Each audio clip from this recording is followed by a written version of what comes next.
regardez la Bible, consultez-la. Est-ce que le Christ étant la vérité avait délivré toute la vérité? Comme cette vérité n'a jamais été révélée, on ne peut pas la trouver dans la Bible. Mais pourquoi vous n'avez pas fait Éden vous-même? Pour ce qui me concerne, le Seigneur a toujours voulu que je partage cette expertise, cette expérience avec plusieurs personnes. Vous voyez à travers les médias, à travers le monde, il y a des débats entre les chrétiens, même les chrétiens. Mais ça se passe ici sur le plateau de Moïse. Nous les suivons, ils ne se retrouvent plus. Vous avez toute notre permission parce qu'il y en a qui disent des vérités fausses ici. Le monde souffre terriblement parce que même la Bible, ils n'arrivent pas à la comprendre. L'adamisme, c'est une question identitaire. Où tu es, où tu n'es pas. L'être part de quelque part. Il faut lui affecter un esprit, une force capable d'animer l'être. Cette Afrique dont les chrétiens ne veulent pas entendre parler était une Afrique organisée. L'Égypte était déjà organisée quand la Grèce n'existait même pas. Et vous ne pouvez pas me montrer aucun verset du Coran qui pousse aux gens d'aller tuer. La Bible est mystérieuse. C'est pas donné comme ça. C'est Dieu qui parle. Et il vient en Afrique centrale, particulièrement au Congo, et il dit ça. Voilà, homéostasie, la spiritualité des profondeurs, le voyage guidé dans les mystères de l'esprit surtout. Mesdames et messieurs, le choc des convictions duquel jaillit la vérité. Aujourd'hui, une fois de plus, nous sommes en direct avec vous dans cette émission Homéostasie, dans le thème Comprendre l'islam avec exactitude. 5e partie, une série d'émissions que nous avions initiées ici sur le plateau d'Homéostasie, la spiritualité des profondeurs, pour permettre aux uns et aux autres de comprendre, de comprendre en profondeur, de façon claire, nette et précise, l'islam. Parce qu'il y a beaucoup d'ambiguïté, n'est-ce pas, Dickson Klaus Pimbi? Oui, il y avait beaucoup d'ambiguïté, mais je pense que ceux qui nous suivent comprennent maintenant qu'est-ce que c'est l'islam, je pense. Et les téléspectateurs sont restés un bon bout de temps avec Dickson Klaus Pimbi, parce que c'est l'esprit d'équipe sur le plateau de Homéostasie, la spiritualité des profondeurs. Quand l'un est appelé à autre chose, l'autre tient le gouvernail. Et Dickson Klaus, vous l'avez fait de très belle manière. Toutes mes félicitations. Mais alors, un petit résumé de ce que vous avez pu apprendre vous-même aussi en tant que journaliste avec M. Saïd délivrant la vérité sur l'islam.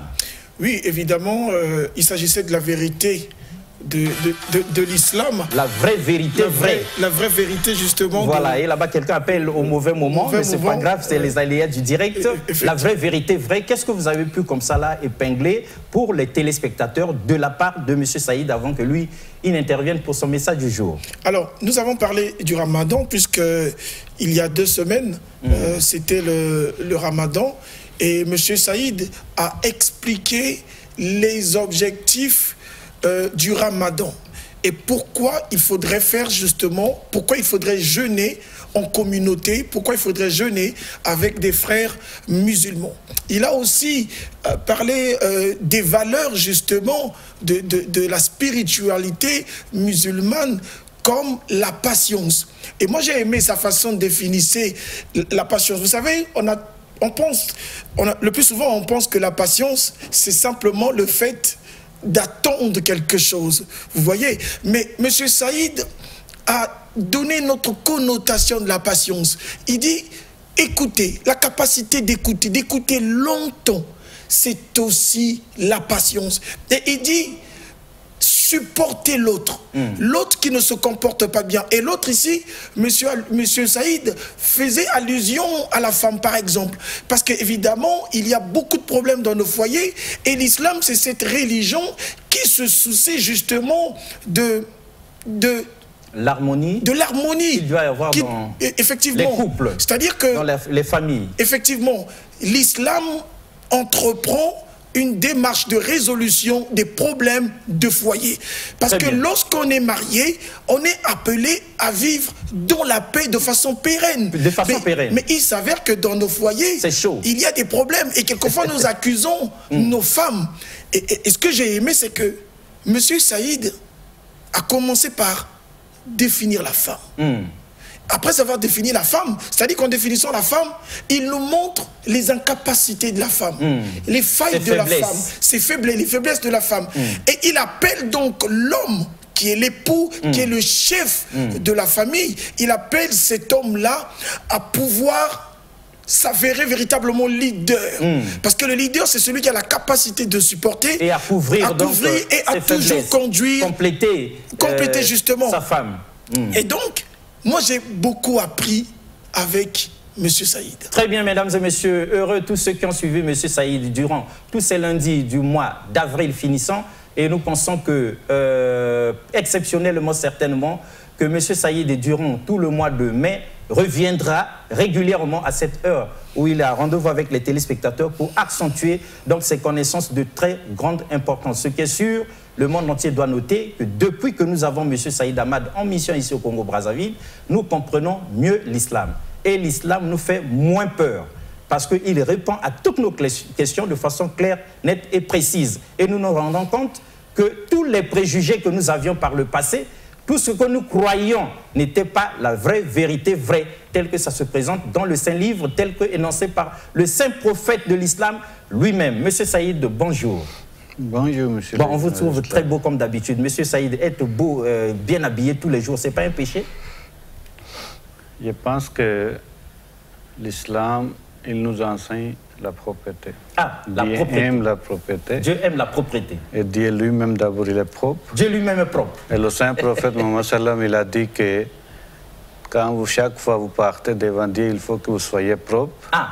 Et tout ce que Dieu a fait grâce sur vous, il faut que ça manifeste sur votre corps aussi. Exact. Donc, ce n'est pas que vous faites semblant comme être un mendiant ou malade ou quoi. Ce que Dieu vous a accordé, il faut que ça manifeste sur votre corps. Super. Mais ce qui est sûr, mesdames et messieurs, Dixon Klaus, oui, un commentaire sur ça. Oui, généralement, je dirais les Congolais ou encore les Africains ont tendance à confondre la beauté, la propriété et le fait de se vêtir luxueusement. Être beau, voilà, être propre, être élégant, ou bien acheter des vêtements il faut s'habiller des vêtements de marque, donc des vêtements chers. Est-ce que c'est ça en fait? Acheter les vêtements chers ne veut pas dire que vous êtes propre. Ah. Il faut que la personne soit présentable. Et il y a certaines choses, par exemple, que en islam, le saint prophète il a interdit.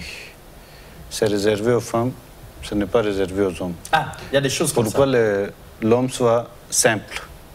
Parce que comme l'homme, il est chargé de nourrir sa famille, obligatoirement, il va sortir de la maison. Maintenant, il y a certaines choses qui peuvent lui empêcher. Par exemple, les habits chers, comme vous parlez. Avec les habits chers qu'il a portés, quand il va sortir dans la rue, il y a certains maintenant, il y a certains empêchements de ne pas faire. Parce que les habits vont se gaspiller, ou les chaussures qu'il a portées trop chères, ça va se gaspiller. Troisièmement, de porter les habits chers pour montrer aux gens qui n'ont pas assez de moyens pour les blesser, ce n'est pas bon aussi. Ah, ce n'est pas bon. Il faut qu'on reste juste au milieu. Par exemple, le saint prophète sallallahu alayhi wa sallam, il a dit que pour l'homme, les habits en soie, c'est interdit. Les habits en soie. En soie. Le tissu en soie, là. Le tissu en soie. C'est interdit pour les musulmans. Ah. Pour les musulmans, parce que c'est tellement cher et c'est fragile. Et c'est les femmes qui peuvent porter ça, ce n'est pas les hommes. Ah. Parce que si c'est les hommes, ils commencent à porter les habits chers comme ça, et fragiles aussi. Et certainement, quand ils vont sortir de la maison pour travailler, ils vont les empêcher. Et même l'or, c'est interdit pour l'homme. Le saint prophète sallam, il a interdit, c'est permis aux femmes. L'or? L'or. Ça dit quelque chose que vous fabriquez avec l'or. Des choses en or. Oui, c'est interdit. Pour les hommes, c'est interdit.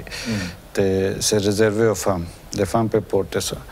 C'est ça qui est habillement, que tout court, que le saint prophète sallam, il a dit que Dieu vous a rendu beau, il faut que vous soyez beau. Quand vous sortez de la maison, ce n'est pas que votre face est bizarre, vos cheveux sont bizarres, vos habits sont bizarres. Mais non, il faut que vous soyez présentable. Mais être présentable ne veut pas dire que vous allez acheter toujours les habits chers. Oui, on peut être même présentable en achetant des habits moins chers aussi, mais il faut que ça soit propre. Vous-même, vous êtes propre dans votre peau. Des habits que vous portez sont propres, vous êtes présentable. Mesdames et messieurs, Dixon Klaus a certainement des questions à poser, mais on va donner la parole à M. Saïd pour son message du jour. En attendant, on résume cette introduction de grande importance. Dieu nous a créés beaux et propres. Voilà. Dieu lui-même est propre. Donc c'est pas bien. Le Coran déconseille que nous sortions crasseux, sales, misérables dans la rue. Hein, ça fait 2-3 jours, vous ne vous êtes pas lavé, tout ça, Dieu n'aime pas ça. Il faut que vous soyez présentable, que vous n'ayez pas cette attitude misérable, misérabiliste, ça n'honore pas Dieu. Et on trouve ça surtout chez les chrétiens, hein, au point où le christianisme, ça devient comme de la pauvreté. Hein, les enfants des églises de réveil, là, les chrétiens, ils sont toujours pauvres et misérables, là, c'est pas bien. Et M. Saïd dit, on peut être beau, propre, mais acheter des habits de luxe, ça ne sous-entend pas que vous êtes vous-même déjà propre. Parce que l'hygiène, c'est autre chose, les habits luxueux, c'est autre chose. Et on ne s'habille pas pour impressionner les autres, on ne s'habille pas très cher pour faire mal aux autres, pour heurter la sensibilité des pauvres. Ça aussi, Dieu condamne. Et alors, il est interdit de s'acheter des objets qui coûtent très cher en islam. En islam, oui. Excessivement cher.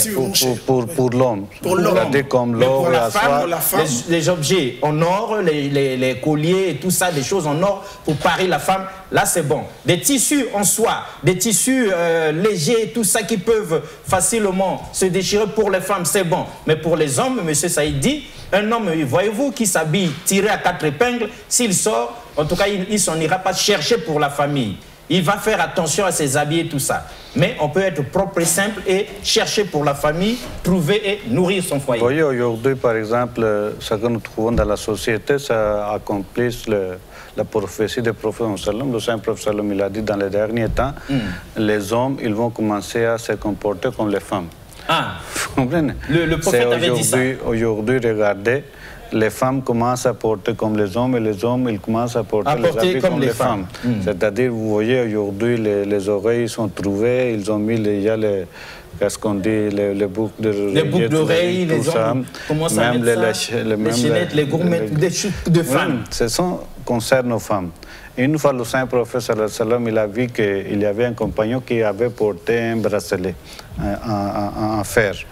Maintenant, le saint prophète, il a dit que pourquoi tu as porté ça? Il a dit que non, quelqu'un m'a conseillé que vous souffrez de telle maladie, si tu vous portes ça, ça va partir cette maladie-là. Le saint prophète, il avait dit que c'est mieux que tu meurs avec cette maladie au lieu d'entrer dans l'enfer avec cette bracelet-là. Pour les hommes, c'est strictement interdit, surtout les musulmans qui commencent à négliger les choses, les conseils du prophète. Maintenant, ils commencent à se comporter comme les autres, les enfants qui sont dans les rues, qu'ils se permettent de tout maintenant. Et il y a l'islam qui est interdit, le saint prophète strictement interdit de ne pas porter ce que les femmes portent. Oui, mais M. Saïd, donc les homosexuels, les transsexuels, les hommes qui deviennent des femmes qui changent en hommes, hein, les hommes qui sont habitués à porter des vêtements, des habits de femmes, avec des tissages de femmes sur la tête, les chaussures de femmes, ces choses-là. Donc l'islam condamne ça. Oui, l'islam condamne parce que naturellement Dieu vous a créé. Il faut que l'homme soit présentable aussi, fort aussi, et travaille durement pour que les gens sachent qu'il est un homme. Un homme. Donc les hommes qui sont efféminés là, qui deviennent des femmes là, c'est une abomination. Ils cherchent à changer la nature, ce que Dieu a créé, c'est condamnable. Dieu va condamner. Ce n'est pas qu'aujourd'hui la majorité ils commencent à comporter ainsi, Dieu va fermer les yeux non plus. Dieu va toujours condamner. Parce que c'est la tendance en Europe là-bas, en France, et on veut que le monde entier devienne comme ça. L'Occident voudrait que tout le monde devienne homosexuel, pédé ou autre.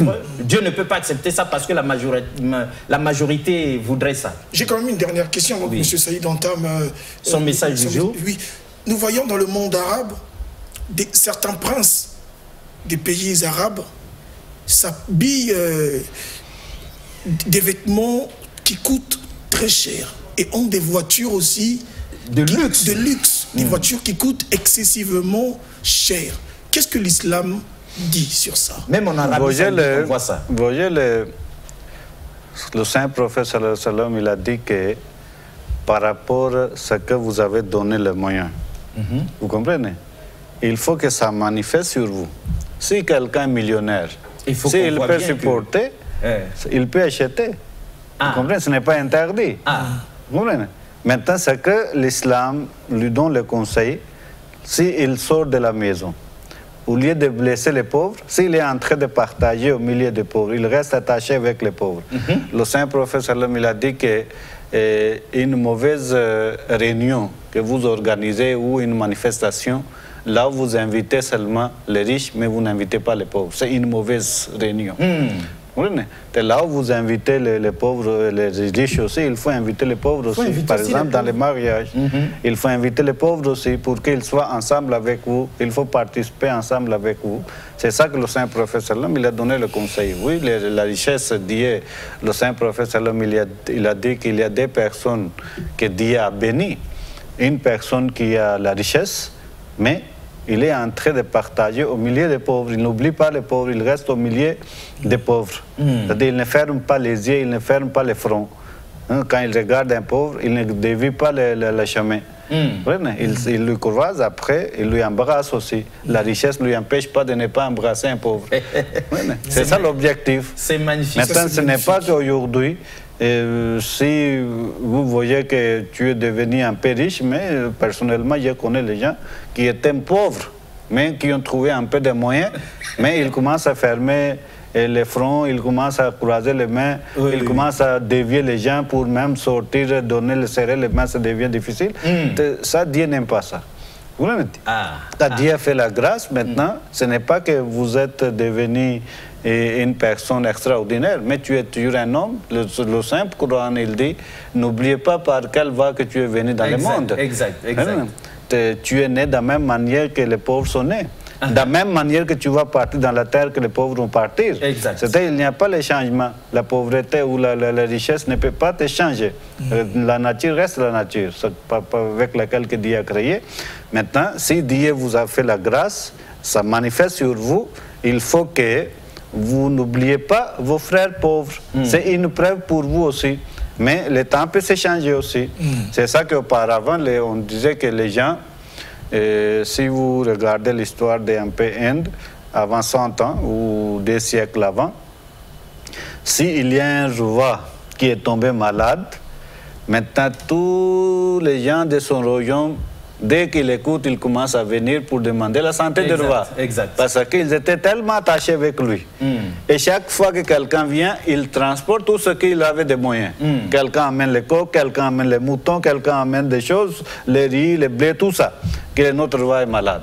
Mais le roi, au lieu de ramasser toutes les choses et garder dans la maison, non, même temps, il commande, non, continue à gorger, continue à préparer tout le monde qui sont en train de venir, il faut qu'il mange. C'est ça l'harmonie, c'est ça l'amour.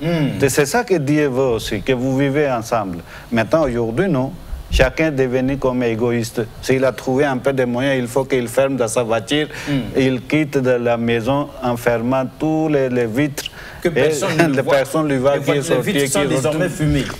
À côté, il y a les pauvres qui sont en train de vivre, mais ils n'occupent pas de lui. Dieu n'aime pas ça. Dieu aime sa créature et la personne sera aimée de la part de Dieu. C'est lui qui aime sa créature aussi. Maintenant, deuxième personne que le saint prophète sallam, il a dit que Dieu sera fier de lui, c'est lui qui a la sagesse, lui qui a la connaissance, et il est en train de partager sa connaissance avec les autres qui sont ignorants. Maintenant, c'est ça qu'aujourd'hui, c'est contraire, c'est que l'Église ou les pasteurs disent qu'un riche ne peut pas entrer dans le royaume de Dieu. Oui, c'est ça ce que vous comprenez. Maintenant, pendant que le saint prophète, il a dit que Dieu est fier de lui, la personne qui est riche, mais il est en train de partager sa richesse au milieu des pauvres. Il donne leurs droits aussi. Très bien, mesdames et messieurs, c'était donc une façon comme une autre de faire entrer M. Saïd dans son message du jour. Nous avons laissé cette diction K.O., cette leçon très importante pour ceux d'entre nous qui sont devenus riches aujourd'hui. Ils ont oublié d'où ils étaient venus, ils ont même oublié leurs amis pauvres d'autrefois et ils méprisent les pauvres alors qu'ils viennent de là-bas. M. Saïd rappelle ici, comme le prophète l'a dit dans le Saint-Coran, que nous sommes nés de la même manière. On est arrivé au monde riche ou pauvre. De la même manière, on repartira dans la tombe, riche ou pauvre. De la même manière, malgré tous les simagrées, les décorations que les riches peuvent faire, on est arrivé de la même manière, on repartira de la même manière. Donc que notre richesse ne nous empêche pas de faire attention aux autres. Dieu aime les riches qui font attention et partagent aux pauvres, qui les aident au maximum pour alléger leur douleur. Et Dieu aime aussi ceux qui ont des connaissances, ceux qui ont de la sagesse, qui partagent ça à autrui pour que autrui aussi ait de la connaissance et de la sagesse. Alors c'est très bien, Monsieur Saïd, s'il vous était donné pardon de délivrer votre message d'aujourd'hui, est-ce que vous avez un message spécial pour aujourd'hui, pour les téléspectateurs qui vous suivent en attendant qu'ils envoient leur message au 06 515 15 15? Que diriez-vous? Oui, merci beaucoup. Je pense qu'on avait prévu aujourd'hui qu'on devait parler, on avait touché ce sujet la dernière fois, oui, mais on devait parler de la femme en islam. Oui, justement. La femme dans l'islam. Quel est le rôle de la femme dans l'islam? Le rôle de la femme dans l'islam. Avant qu'on parle de la femme dans l'islam, il faut qu'on sache qu'aujourd'hui, les ennemis de l'islam ou adversaires de l'islam, les chrétiens, les juifs et les autres mondes, qui sont en train de jeter la saleté en disant que la femme musulmane n'est pas libre, elle est fermée dans la maison, elle ne trouve pas la liberté. Maintenant, même ils ont souci pour les femmes musulmanes à cause de là par la... Parce qu'ils sont en train de faire la loi contre les femmes musulmanes. Oh, vous ne pouvez pas sortir avec la voile, même si la femme, elle veut bien se voiler. Mais ils sont en train de faire la loi contre ça, contre son gré.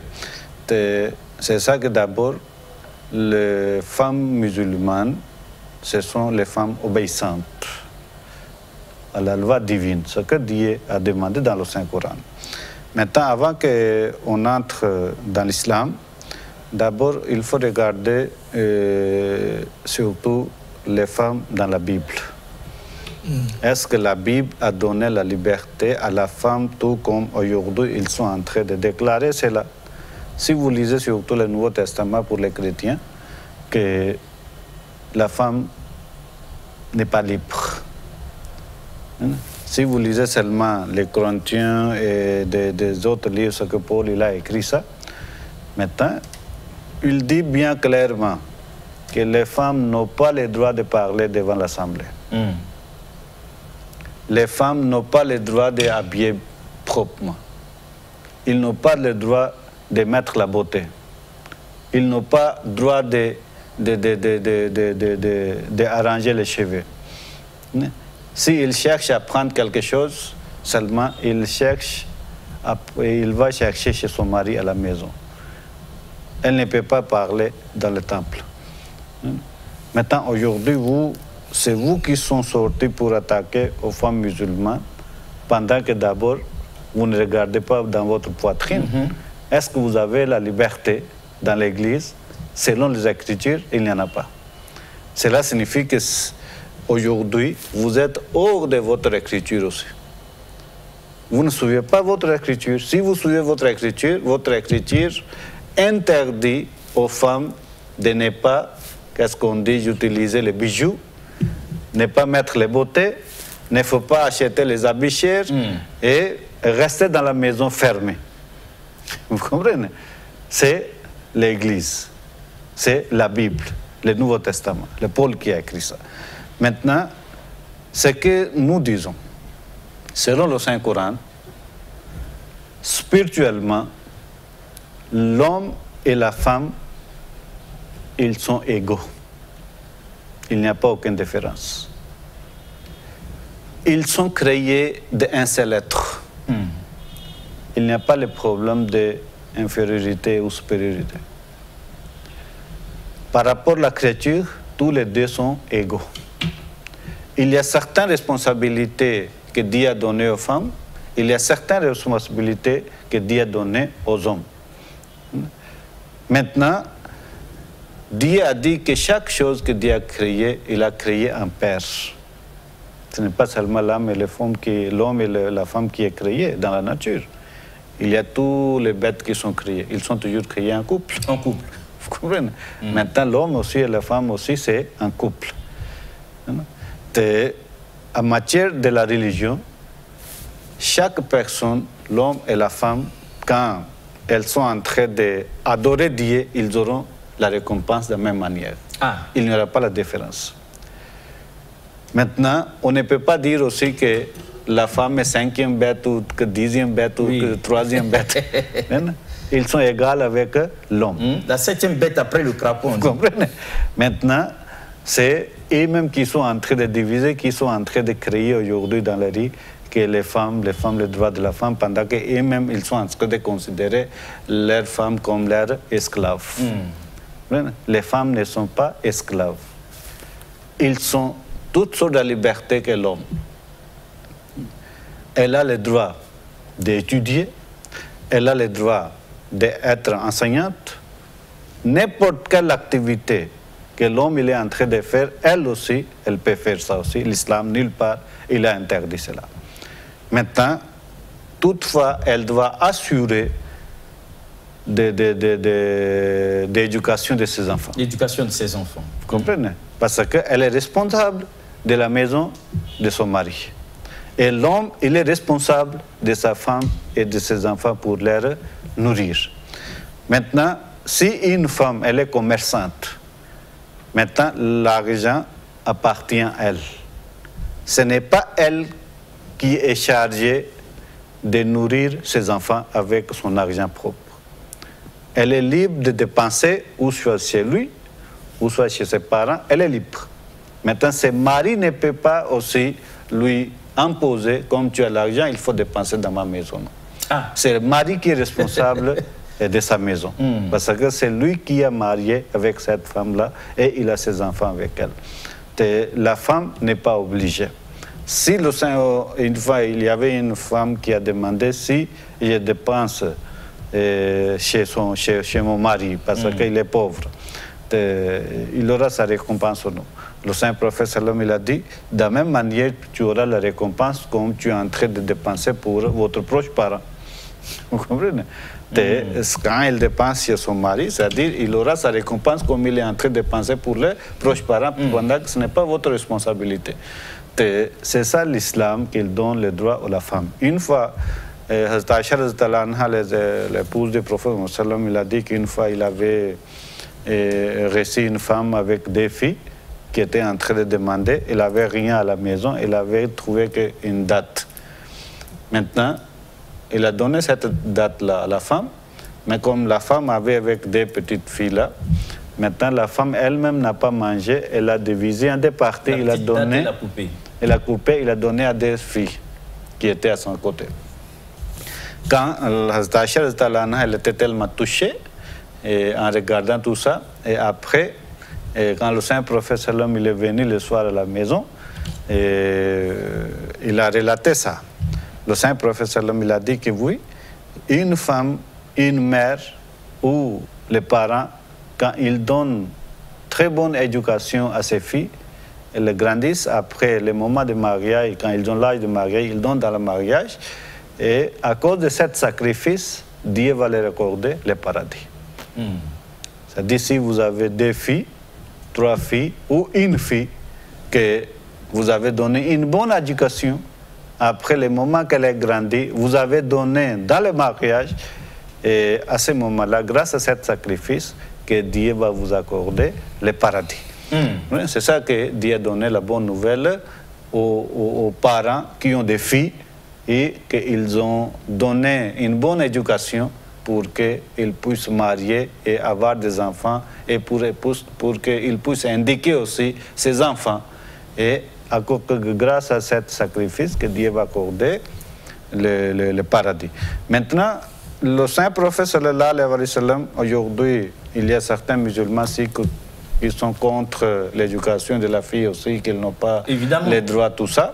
Maintenant, il oublie que le Saint-Prophète sallallahu alayhi wa sallam, qui est un messager de Dieu, qui est venu pour les musulmans, qui est venu pour tout le monde, mais aujourd'hui, vous les musulmans qui ont accepté le Prophète sallam, maintenant aujourd'hui, vous dites que les femmes n'ont pas le droit ou les filles n'ont pas le droit de fréquenter à l'école, mais vous détruisez l'école pendant que le Saint-Prophète sallam, il a dit que la connaissance est obligatoire pour chaque homme et pour chaque femme musulmane.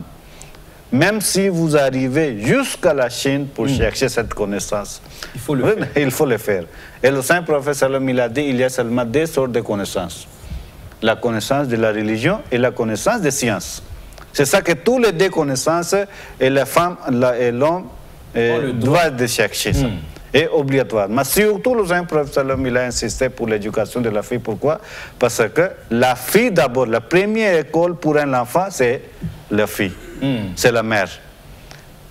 Si la mère, elle connaît, elle a étudié, elle a la connaissance, maintenant facilement, elle peut enseigner à ses enfants. Elle ne peut pas attendre encore 6 ans, 7 ans que l'enfant a l'âge d'aller à l'école. Avant qu'il parte à l'école, déjà l'enfant a commencé à éduquer son enfant. À lui apprendre tout le nécessaire. Vous comprenez? Maintenant, si la femme, à cause de cela, le saint prophète sallallahu alayhi wa sallam, il a dit, quand vous cherchez à marier une femme, souvent les gens regardent quoi? La beauté, ou soit la famille, ou soit la richesse. Le saint prophète sallam, il a dit que vous allez regarder et vous allez donner la préférence si la femme est bien indiquée, il a l'éducation. Vous voyez? Parce que si vous mariez avec cette femme-là qui est bien indiquée et puis bien éduquée et il a l'éducation, facilement elle va enseigner vos enfants. Elle va transmettre maintenant, ces choses-là. Si vous regardez, vous donnez la préférence, la richesse, la beauté ou la famille, mais la beauté, un jour ça va partir. La richesse aussi va disparaître. Mais la connaissance reste. L'éducation reste. C'est ça qu'il faut donner cette préférence. Maintenant, le saint prophète sallam, il est en train de donner le conseil par rapport à l'éducation de la fille, mais aujourd'hui, vous êtes qui pour sortir pour détruire les écoles des femmes là. Exact. Monsieur Saïd, nous aimons la façon de faire de Monsieur Saïd Dixon. Préparez vos questions. Sinon, par 06 515 15 15, il y a des téléspectateurs qui réagissent déjà ici, qui envoient leurs messages. On va les lire. Nous étions, Monsieur Saïd vient de nous parler de la femme dans l'islam. Et le peu que nous ayons noté de notre côté, c'est que, contrairement à ce que nous croyons, contrairement à ce que la société occidentale, la civilisation occidentale, là-bas, dit sur les médias, la femme musulmane, la femme dans l'islam n'est pas en prison.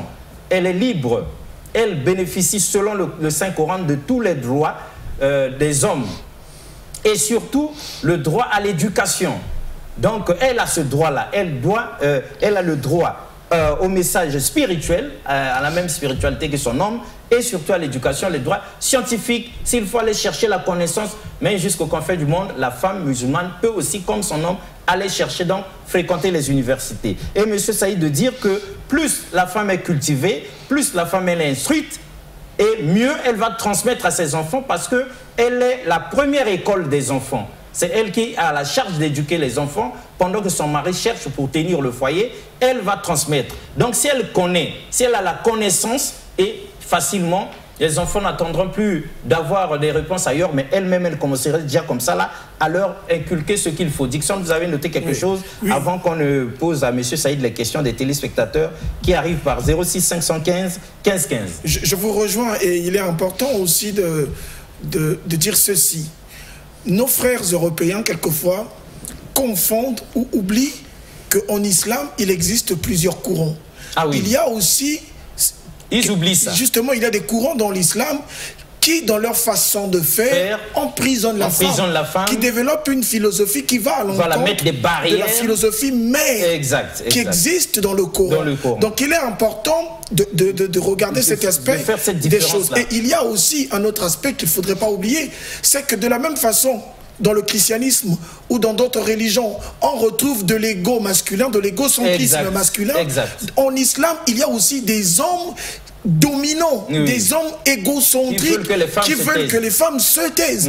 Donc ce n'est pas la question, il ne s'agit pas de l'islam. Ce n'est pas l'islam qui recommande cela, mais c'est l'homme dans sa nature masculine qui veut dominer la femme, et ben impose certaines choses à la femme. Donc ça, c'était important à le préciser justement. Très bien, c'était important, mesdames et messieurs, tout comme c'est très important pour tous les hommes, pour tous les couples, que la femme soit belle et présentable, que l'homme puisse se battre dans la vie pour que sa femme, qui est sa vitrine là, paraisse belle et propre là, bien parée, des bijoux en or et tout ça. N'hésitez pas à acheter ça pour madame à la maison, parce qu'il y en a aussi qui sont mariés comme ça. Depuis que vous avez pris l'enfant d'autrui, jusqu'aujourd'hui, même pas un petit cadeau. Elle est devenue comme une bonne à la maison là. Elle devient, comme on dit chez nous, un rideau que vous avez déposé chez vous, que vous avez accroché au mur de votre maison. Donc vous ne vous occupez plus d'elle. C'est comme si elle devient une esclave. Or, la femme doit être belle, propre, bien parée là, pour faire le plaisir de son mari et pour mieux s'occuper de ses enfants. Plus vous avez de la considération pour votre femme, plus elle se sent mieux, elle se sent à l'aise et elle joue mieux son rôle. C'est ça ce que M. Saïd nous dit aujourd'hui. Donc, attention à tous ceux-là qui méprisent madame à la maison, qui ne s'occupent plus d'elle. Depuis que vous l'avez épousée, vous êtes nombreux. Et vous ne faites plus attention à elle, au point où ça crée des infidélités. Madame est obligée bien d'aller ailleurs pour avoir des cadeaux et d'autres, parce que le mari, du 1er janvier au 31 décembre, n'achète absolument rien à sa femme et laisse madame s'occuper du transport, de tout. Excusez-moi, hein. Et les gens qui sont comme ça. Donc la femme se débrouille seule pour payer son transport aller-retour, dans tous les sens. Elle se débrouille seule pour payer son lait de beauté. C'est madame qui se débrouille seule pour avoir le minimum, pour aider un peu ses parents. Donc vous ne faites rien depuis que vous l'avez épousé. Et ça, c'est condamnable. Et M. Saïd le dit, par contre, si madame a son argent, ne mettez pas vos yeux là-dessus. L'argent de la femme, elle est libre de l'utiliser comme elle le veut. Parce que ce n'est pas elle qui a épousé l'homme. C'est pas elle qui a épousé l'homme qui l'a épousé. Voilà, c'est pas elle qui a la charge du foyer. Donc elle peut l'utiliser pour ses enfants, pour ses parents, pour elle-même. Mais vous n'avez pas à contrôler combien elle a dépensé, combien il reste. Et puis vous ne pouvez pas l'obliger à s'occuper de vos charges. Comme font certains hommes, ils vont même jusqu'à prendre la carte monétique de madame. C'est vous, monsieur, maintenant, qui prenez son salaire. D'où ça vient? Ça, c'est les chrétiens qui font des choses comme ça. En islam, chez nous ici, ça ne se fait jamais comme ça. La Bible, le Coran interdit ça. Le Coran, le Saint-Coran, par le Saint-Prophète, met la femme dans l'islam dans de très bonnes conditions pour son épanouissement. Alors, M. Saïd, on peut rapidement poser des questions. Vous lire certaines questions des téléspectateurs. Moi, c'est Daignan. Alors, je voudrais savoir, entre l'islam et le christianisme, entre l'islam Monsieur Daignan voudrait savoir entre l'islam et le christianisme, et Monsieur Saïd, quelle religion, comme ça il va suivre. Mais je pense que je suis en train de déjà mettre sur la table tous les deux religions. On est en train de comparer. Maintenant, c'est toi qui vas juger qui vous convient. Il faut suivre. Voilà, donc Monsieur Daignan, mon frère, c'est à vous de juger. Monsieur Saïd nous donne, donc comprendre l'islam avec exactitude, il nous donne la vraie quintessence, même la vérité vraie de l'islam. Maintenant, vous aussi, vous connaissez ce que le christianisme dit, donc c'est à vous de décider. Maintenant, aujourd'hui aussi, on constate qu'il y a l'Église qui interdit de ne pas mettre la beauté. Oui, dans les églises, pendant que le Saint Prophète il a dit que la femme que Dieu a créée, c'est pour mari, c'est une sorte de beauté, pour tirer son intention. Mais évidemment. Vous comprenez? Mais à cause de cela, le Saint Prophète il donnait le conseil aux femmes que quand vous finissez votre travail de la maison, vous voyez que bientôt mari va venir à la maison, il faut déjà arranger vos cheveux, il faut mettre un peu de beauté pour que l'homme, il vient, il va en regardant, il faut qu'il soit content. Mais oui, bien sûr. Vous comprenez? Ce n'est pas que vous avez déjà la face est bizarre, les cheveux sont bizarres, les habits sont bizarres. Maintenant, vous allez augmenter encore la fatigue de votre mari. Évidemment. À ce moment, il sera obligé de sortir chercher ailleurs. Voilà. C'est ça que le Saint Prophète il a donné le conseil. Maintenant, étonnant, on avait une femme à la maison de travailleur. Maintenant, un jour, il m'a demandé est-ce que l'islam peut permettre de mettre la beauté là, des bijoux, tout ça. Il dit que pas seulement qu'il permet, il oblige aux femmes, parce que la femme est prête. Maintenant, comme il ne le mettait pas, maintenant, deuxième jour, quand il est venu, il avait mis tous les organes. C'est-à-dire là où il fréquentait à l'église, c'est-à-dire l'église qui lui interdisait que non, pour les femmes, ce n'est pas bien. Voilà. Moi, j'ai une question. Oui. Alors, moi, je suis un enfant de Poto-Poto, j'ai grandi à Poto-Poto. Nous avons constaté que certains de nos frères maliens ou sénégalais, c'est quelquefois difficile de le distinguer, mais quelquefois, certains de nos frères ont des interdictions, imposent des choses sur leurs femmes. Il y a aussi des documentaires que moi, personnellement, j'ai suivis sur Canal+, où le père sénégalais musulman interdit à ses filles d'aller à l'école. Alors moi, je voudrais ici poser la question, est-ce que vous, étant vous qui faites justement partie de l'islam, vous êtes le membre, vous êtes un membre important de l'islam. Est-ce que vous constatez ces choses? Et qu'est-ce que vous pourriez dire aux téléspectateurs qui nous suivent? Parce qu'à un moment donné, on a l'impression qu'il y a véritablement confusion. Est-ce que, quelque part, il n'y a pas des coutumes d'une certaine ethnie qui, finalement, qu'on retrouve, je voudrais dire, est-ce qu'il n'y a pas des coutumes d'une certaine ethnie qu'on retrouve dans l'islam? Ou c'est vraiment l'islam qui dit certaines choses que nous voyons chez nos frères maliens ou sénégalais? Vous voyez, tout à l'heure, il avait déjà dit ça, qu'il y a certains musulmans qui sont en train d'interdire aux femmes de ne pas aller à l'école, de ne pas apprendre. Ce n'est pas islamique. Le Saint-Prophète Sallam, lui-même qui est fondateur de l'islam, il est en train de s'insister surtout l'éducation de la fille, ou même il est en train de donner la bonne nouvelle du paradis. Maintenant, il a déjà donné exemple, par exemple, des talibans qui sont en train de détruire les écoles des filles. Exact. Et d'interdire aux femmes de prendre le volant, de travailler et tout ça. C'est déjà donné l'exemple. Même s'il y a les Maliens ou les autres qui sont là à l'intérieur, ce n'est pas que pour eux, c'est une autre l'islam. L'islam, c'est l'islam et les enseignements de l'islam, c'est pour tout le monde. Pour tout le monde. C'est ça que ce que je vous êtes en train de vous présenter, c'est ce que le prophète Mohammed sallam ou le Saint-Coran nous a enseigné. Maintenant, si quelqu'un pratique autrement, ça, ce n'est pas islamique. C'est autre chose. Bonjour, ça, ce n'est pas islamique. Bonjour, c'est Christ Rabin, et il dit, mais comment maintenant l'islam explique la création de l'univers? L'univers vient d'où, selon l'islam? Oui, je pense qu'aujourd'hui, ce n'est pas ce sujet-là que l'univers est là.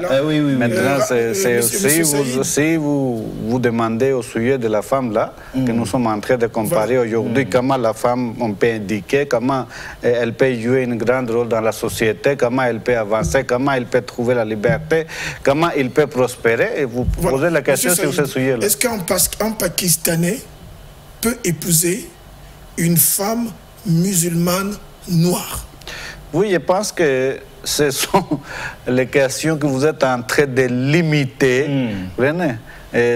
avec beaucoup de conditions. Chacun libre. Chacun libre. Maintenant, il y a beaucoup d'exemples que nous avons aujourd'hui dans le monde. Le monde est devenu un, non? Aujourd'hui, il y a beaucoup de gens qui sont en train de se marier entre eux.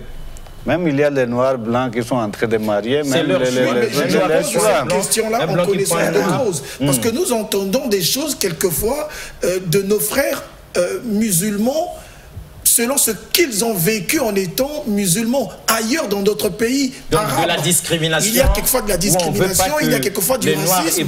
C'est pourquoi je vous pose ces questions. Vous voyez, le Saint-Prophète, sallallahu alayhi wa sallam, il a donné la liberté à tout le monde. Vous comprenez? Si les parents, surtout, c'est la responsabilité des parents de chercher le mariage pour leurs enfants. Exact, vous nous aviez dit ça. Il faut que les enfants soient en liaison avec leurs parents. Quant à leur mariage. Maintenant, surtout pour les filles. S'il n'y a pas un responsable de la fille qui accepte le mariage à la place des filles, cet mariage n'est pas accepté. Vous comprenez? C'est ça que pour chercher, pour donner le droit à la fille, il faut qu'il y ait un responsable. Maintenant, les gens qui se marient ou les filles qui se marient sans autorisation de leurs parents là, dans la vie, maintenant, demain, quand il y a quelque chose qui arrive, elle-même qui est responsable, on lui abandonne, mais il n'y a pas le témoignage, il n'y a rien, il n'y a pas de responsable. Maintenant, vous allez déclarer ses droits où? Très bien. C'est ça que l'islam, il nous oblige, il faut que les parents soit à côté de la fille pour accepter le mariage pour leur fille. Vous comprenez? Parce que les parents ont de l'expérience, ils savent ce qu'il y a de mieux pour leurs enfants. N'est-ce pas? Il y a beaucoup de questions à M. Saïd. Excusez-moi. Je vous interromps. Ah, vous aussi, vous en recevez. Bonjour, c'est le frère Ruben de l'église Dieu voit tout. L'église Dieu voit tout. De dire, le frère Ruben demande si M. Saïd essaie de nous dire que comme l'homme et la femme sont égaux, cela signifie que la femme ne doit pas se taire dans les assemblées. M. Saïd, est-ce que vous voulez dire par là que... Lui, il accepte aussi que l'homme et la femme sont égaux. Est-ce que vous voulez dire par là que puisque l'homme et la femme sont égaux, normalement, les femmes devraient aussi prendre la parole dans les églises là-bas, là où on leur interdit de parler? Maintenant, aujourd'hui, comme les femmes qui commencent à peut-être révolter contre l'Église, ils commencent à prophétiser, être pasteur aussi, et commence à même se déclarer prophétesse aussi, et qui prêche aussi, tout ça. Pendant que la Bible, il enseigne au contraire. Vous comprenez? Maintenant, cela signifie que naturellement, ce que les femmes, ils sont obligés de mettre debout pour enseigner les hommes ou pour enseigner l'Assemblée, cela signifie que Dieu a déjà mis dans leur nature. Et c'est ce que Dieu a dit. Maintenant, c'est naturellement qu'ils sont en train de manifester. Très bien. Mais votre Bible ne les empêche pas. Vous comprenez? Même si on vous enseigne le contraire.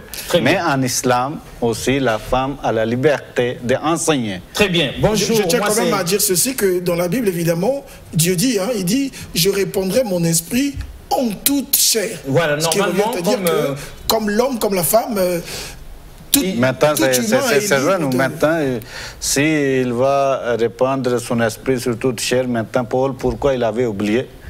Pourquoi Paul avait interdit que... C'était dans une optique, de résolution. Dixon Klaus, vous n'êtes pas un pasteur chrétien sur ce plateau. Paul a dit une chose et son contraire. Joël dit, je répondrai de mon esprit sur toute chair. Mais Paul, il vient, il dit, les femmes doivent se taire. Donc les hommes de Dieu doivent venir sur ce plateau-là pour nous expliquer. Quand vous lisez... C'est de l'esclavage que de faire taire. Quand vous lisez la Bible, non? C'est lui qui, la Bible dit Ancien Testament d'abord, c'est lui qui est né par une femme. Comment tu peux déclarer qu'il est saint? Il est malsain. Toute personne qui est née par la femme, il est malsain. C'est ça la Bible dit, non? Oui, oui. Cela signifie quoi? Sous le signe de la malédiction. La femme est malsain. La femme est comme, qu'est-ce qu'on dit, un pécheur. Que tout le monde qui va naître par lui, ils seront tous des pécheurs. Parce que la Bible aujourd'hui, il considère la femme, c'est elle qui avait commencé le péché. Exact. Il jette toute la saleté sur la femme. À cause de cela, la femme est considérée comme une bête, 7e bête ou 5e bête. 7e bête après le crapaud. Vous comprenez? On ne sait pas quelles sont les autres bêtes. Vous ne voyez pas qu'un côté vous criez pour les femmes, l'autre côté vous êtes en train de faire reculer la femme. Maintenant, à cause de cela, Paul est obligé de dire... L'homme est créé pour la femme, la femme est créée pour l'homme, ce n'est pas l'homme qui est créé pour l'homme, pour la femme.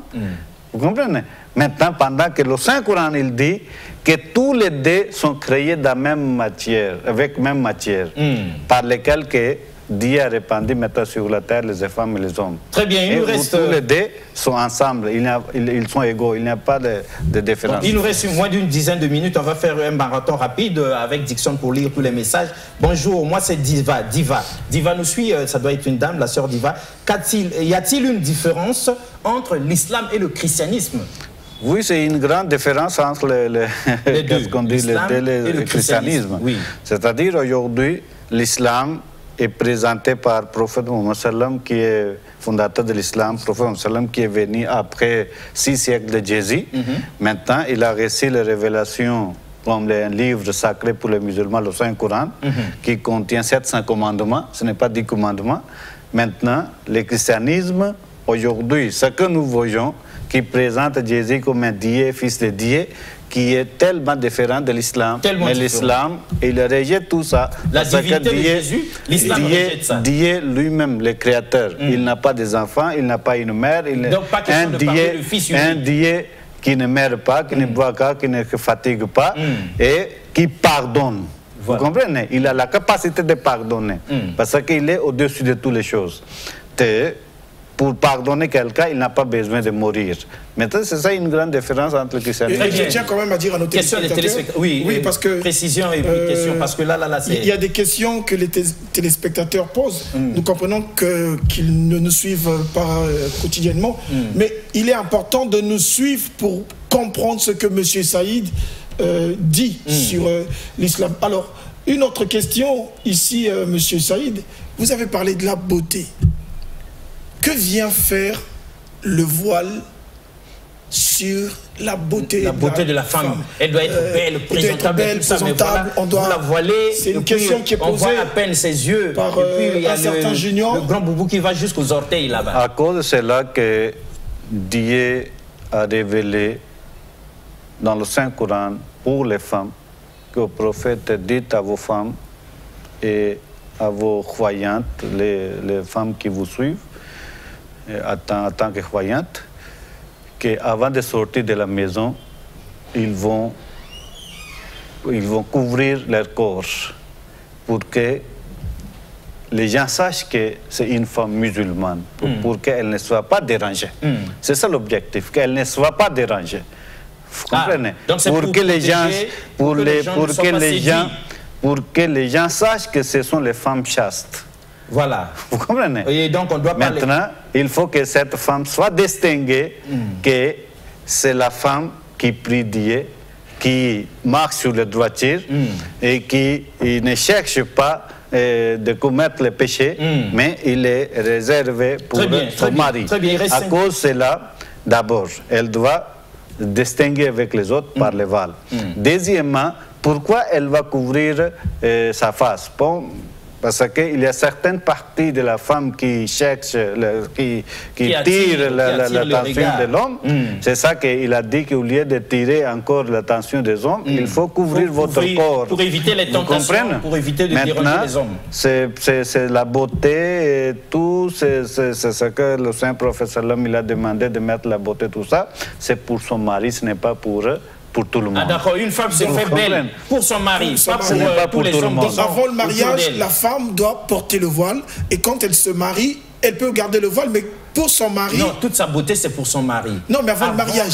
Avant le mariage, la femme, elle est chaste, elle se couvre, elle se protège au maximum. Voilà, donc en fait les parties sensibles de la femme que le monde occidental expose aujourd'hui, hein, vous savez mesdames et messieurs, même à la maison nous ne pouvons plus regarder la télé avec nos enfants. Parce que chaque film qui passe, c'est des problèmes.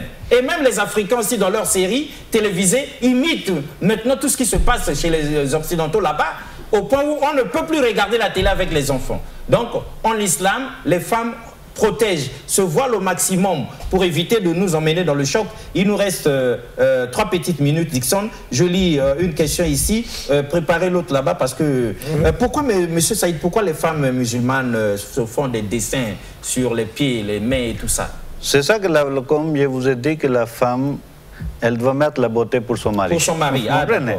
Il y a les moyens pour mettre la beauté, à cause de cela, ils montrent les dessins. Ce n'est pas interdit pour les femmes, mais pour les hommes, c'est interdit. D'accord. Rapidement, une question là-bas. Une question subordonnée à la première, c'est celle de Junior. Il dit, mais une femme voilée, comment est-ce qu'on peut la remarquer? Comment est-ce qu'on peut la désirer? Parce que cette femme est appelée à se marier. Mais si elle est voilée, comment est-ce que l'homme peut la désirer pour chercher à l'épouser? À cause de cela, on ne choisit pas les couples dans la rue, dans l'islam. Vous comprenez? C'est ça que les parents doivent chercher les maris pour leur fille. Maintenant, vous connaissez entre vous. Maintenant, si vous cherchez à marier, envoyez vos parents. Que cherchez, moi, c'est les parents qui connaissent, oui, telle fille qui a déjà l'âge de mariage, telle fille qui est déjà indiquée bien. Vous voyez, il faut envoyer les parents pour qu'on puisse le marier, on puisse choisir et les une parents fille. Tiennent compte du comportement de cette fille-là. Maintenant, à ce moment-là, c'est permis, le moment que ils sont tous les deux familles sont d'accord, et on met ensemble, à la présence des autres, maintenant, le garçon, il peut voir la fille, sa beauté, maintenant, elle est comment? À ce moment-là, si le garçon il accepte, on peut organiser le mariage. S'il refuse, maintenant, s'il refuse, on sépare. S'il refuse, ce n'est pas un problème. Ce n'est pas un problème. La fille aussi peut refuser, le garçon aussi peut refuser. Donc à chaque fois qu'il refusera, il y aura toujours... Il ne va pas refuser aussi jusqu'à la fin du compte quand même. Hein? Il ne va pas faire le difficile jusque demain, mais en tout cas, ce qui est vrai, s'il refuse, on ne le tue pas. Monsieur Orlov ici, rapidement, c'est la dernière question, il nous reste 2 petites minutes. Est-ce que l'islam permet à la femme d'être imam ou de représenter ou représentante religieuse? Oui, une présente, nous avons chaque Jamaat, dans la communauté Ahmadiyya, nous avons les femmes présentes qui sont là pour les présidents, pour les femmes. Ils ont leur organisation et elles peuvent diriger la prière entre les femmes. En tant que quand il y a les hommes et les femmes qui sont confondus, à ce moment-là, les femmes, ils restent à côté ou derrière, les hommes sont devant et à ce moment-là, c'est parmi les hommes qu'il y aura un imam. Très bien. Mesdames et messieurs, on a beaucoup de choses encore à dire, mais toutes nos excuses, on est arrivé à l'atterrissage. Dixon Klaus, 30 secondes pour exprimer quelque chose. Sinon, moi, je donne déjà les coordonnées de M. Saïd, hein, parce que pour ceux qui veulent mieux comprendre l'islam, beaucoup connaître, en tout cas, M. Saïd est ouvert et il reçoit au 05 555 42 18, 05 555 42 18. Vous l'appelez, vous lui écrivez, vous lui envoyez des messages, vous pouvez même le contacter par WhatsApp et vous pouvez venir vous rapprocher de lui. Il y a toute une bibliothèque, il est là en mission pour nous faire connaître l'islam avec exactitude. 05 555 42 18. Dixon Klaus, 30 secondes avant qu'on atterrisse. Je dis à nos téléspectateurs qu'il est important, hein, dans l'envie de bien comprendre la chose, il est important de s'engager à suivre quotidiennement cette chose, à se renseigner quotidiennement sur cette chose. Et donc, moi, je vous conseille de nous suivre tous les lundis. Ça vous permettra justement de comprendre pertinemment l'islam. Mais un lundi, puis un autre lundi, vous n'y êtes pas, et bien, vous n'allez pas comprendre la chose. Donc, voilà. Très bien. Être donc au fait de l'islam de la connaissance tous les lundis sur Homéostasie, la spiritualité des profondeurs à 12h30, ça ferait du bien, ça nous permettrait de sortir des préjugés et des mensonges que nous entendons de part et d'autre sur l'islam. C'était donc avec plaisir aujourd'hui connaître l'islam avec exactitude avec M. Saïd. 5e partie, on se dit qu'on sera de retour ici lundi prochain pour accentuer avec vous. En attendant, au revoir et à la prochaine. Prenez soin de vous. Merci beaucoup. Regardez la Bible, consultez-la. Est-ce que le Christ étant la vérité avait délivré toute la vérité? Comme cette vérité n'a jamais été révélée, on ne peut pas la trouver dans la Bible. Mais pourquoi vous n'avez pas fait Éden vous-même? Pour ce qui me concerne, le Seigneur a toujours voulu que je partage cette expertise, cette expérience avec plusieurs personnes. Vous voyez à travers les médias, à travers le monde, il y a des débats entre les chrétiens, même les chrétiens. Mais ça se passe ici sur le plateau de voilà, nous les suivons. Ils ne se retrouvent plus. Vous avez toute notre permission parce qu'il y en a qui disent des vérités fausses ici. Le monde souffre terriblement parce que même la Bible, ils n'arrivent pas à la comprendre. L'adamisme, c'est une question identitaire. Où tu es, où tu n'es pas. L'être part de quelque part. Il faut lui affecter un esprit, une force capable d'animer l'être. Cette Afrique dont les chrétiens ne veulent pas entendre parler était une Afrique organisée. L'Égypte était déjà organisée quand la Grèce n'existait même pas. Et vous ne pouvez pas me montrer aucun verset du Coran qui pousse aux gens d'aller tuer. La Bible est mystérieuse. C'est pas donné comme ça. C'est Dieu qui parle. Et il vient en Afrique centrale, particulièrement au Congo, et il dit ça.